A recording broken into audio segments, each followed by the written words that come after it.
Assalamualaikum warahmatullahi wabarakatuh. Pertama ini saya membicarakan Al-Asma' Husna yang ke-25, Al-Mu'izz. Al-Mu'izz makna Maha Mulia. Allah yang Maha Mulia. Allah yang bersifat kemuliaan ataupun ketinggian. Itu sifat Allah yang dinisbahkan kepada Allah Subhanahu Wa Taala.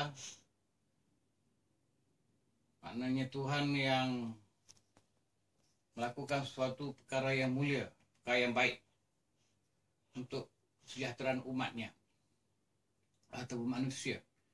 Sebab itulah manusia ini boleh menjadi mulia, pencapaiannya ketinggian apabila mereka mengikut dengan nama Allah Al-Mu'izz. Kemuliaan manusia ni di dunia maupun di akhirat adalah dengan mengikut perintah Allah, perkara yang wajib, ibadat, semayang, puasa, zakat, haji. Itu yang membawa ibadat khusus tu kepada kemuliaan di manusia. Ibadat semayang dapat membentuk seorang yang bertakwa dan membentuk peribadi yang mulia, yang baik, akhlak yang baik. Semayang, di antaranya orang yang semayang ni dia pandai jaga waktu, time management. Kurang-kurangnya waktu semayang, 5 waktu. Dia bangun pagi, tengah hari dia berehat, petang dia rehat semayang, malam dia rehat sekejap maghrib, lepas tu isyak.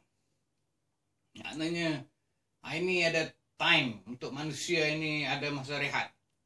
Jadi masa rehat itu adalah dengan mengerjakan ibadat.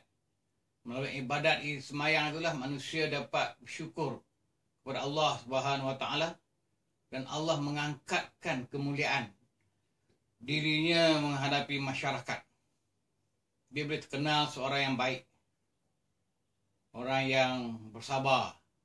Sebab tu dikaitkan orang yang semayang ini adalah masuk orang yang bersabar dan mempunyai sifat kemuliaan yang lain. Amanah. Dengan orang yang semayang ini, dia semayang dengan hubungan manusia dengan Allah. Samping itu, mereka juga menghubungan baik dengan sesama manusia dengan hal semayang ini. Tapi setengah orang yang berlaku sekarang ni dia semayang, mana hubungan baik dengan Tuhan, lepas tu dia curi kasut ataupun dia buat penyuri penyamun harta negara, pergi selendang permanen bersampin semayang tapi penyamun. Tak betul. Seorang yang semayang ni mesti jaga amanah, ketentuan hak Allah dan juga hak manusia, hak rakyat. Kerana hubungan manusia ni ada dua, nak jadi baik tu. Pertama, hubungan dengan Allah, hubungannya dalam konteks hal semayang. Dia mendisiplinkan diri seorang yang baik dengan Tuhan. Dalam masa yang sama juga dia adalah hubungan baik dengan manusia, dengan rakyat. Jadi hubungan baik dengan rakyat ni, wakil rakyat ni maknanya dia seorang yang menjaga amanah sebagai hak tanggungjawab sebagai khalifah Allah atau pemimpin di dunia. Kalaulah bersabit dengan keuangan negara, mesti jagalah harta tu harta rakyat. Jadi kalau tak jadi menjaga pemegang amanah rakyat, amanah Allah, maknanya dia peluang dari harta yang banyak tu, boleh pinjaman duit yang banyak tu, sapu habis licin. Tak buat projek apa. Itu masuk orang khianat. Ada semayang. Inilah makna semayang tak guna.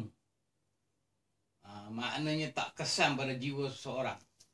Kerana semayang itu, sungguhnya semayang itu boleh mencegah orang manusia itu daripada perkara mungkar, perkara yang jahat. Sedangkan dia semayang, tapi panggil pongah juga. Ini dah tak bentuk jiwa. Kadang kena di sini juga dah. Maknanya begitu. Kemuliaan ketinggian manusia ini boleh lihat dalam semua segi.